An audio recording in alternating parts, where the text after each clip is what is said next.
Hi, I'm Brad Barret, and this is my story.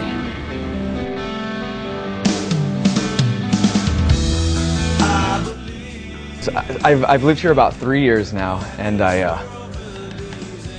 have been in the restaurant industry since I moved here, and got into bartending really quickly, which was a great job for me because I was an alcoholic, and fits very well.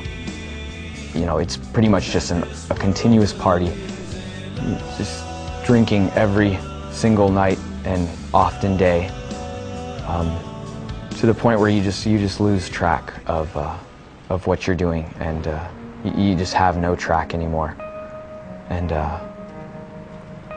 you get to the point where you start blacking out and you start forgetting things that you do, and you start realizing that, you know, the friends you have are only the friends because of the bottle that you share. And it becomes a pretty devastating place to be, and a pretty lonely place.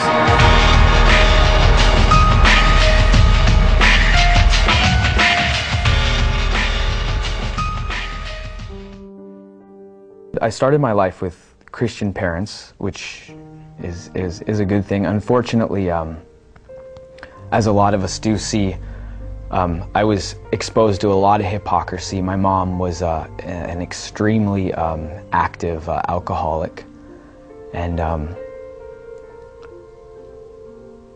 my father just did everything he could. He's an amazing man. Other than Jesus, of course, he's my absolute hero.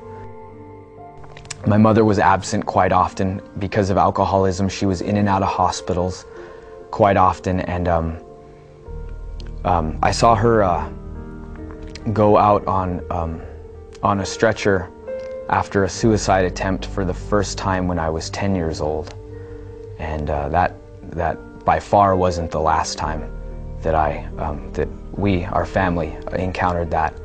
Through seeing all this, I developed so much hatred and so much anger and so much rage that I didn't know what to do with it.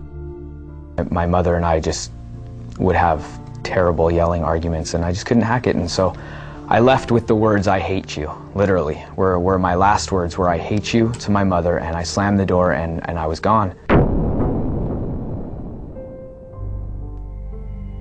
What brought me here to Hawaii was about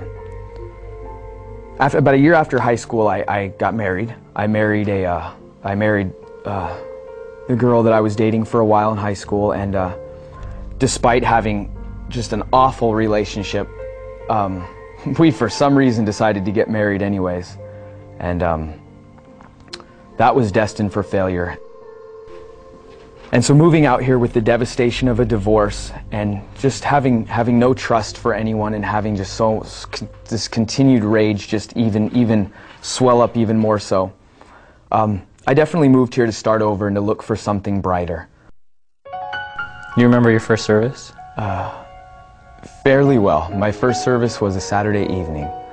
I was brought by a couple of friends that I was working with at the time at the restaurant where I bartended, and fairly reluctant to go, but went anyways. I believe I went because it was a Saturday evening, and I thought, oh, how bad can it be? It's a Saturday evening. I always thought church was, you know, a Sunday thing. The following Thursday, I believe we went to an extreme, and that was it. That was September 5th of last year, and in the message, Pastor Mike Lewin said, "When God seems most absent from you, He is actually doing His most important work in you." And when he said that to me, or that's how it felt, like he was saying it right to me. When he said that, it was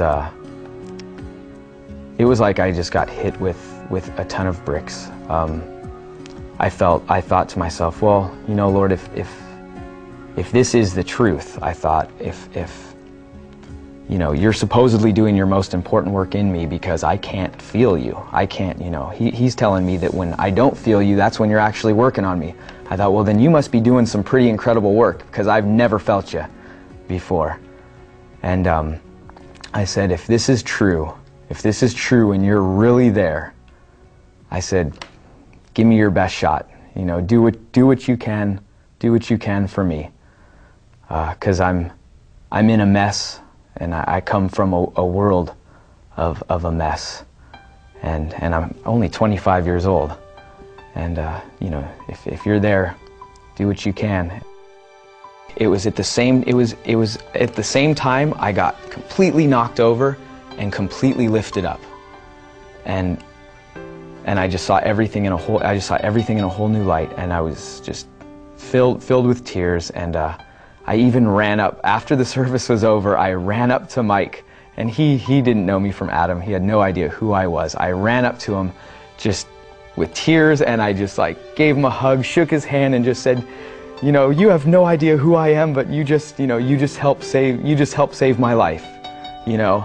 And I knew from that moment on that everything was going to be different. Everything was going to change. And for the first time, I felt God. For the first time, I felt His presence, and I felt His hand on my life.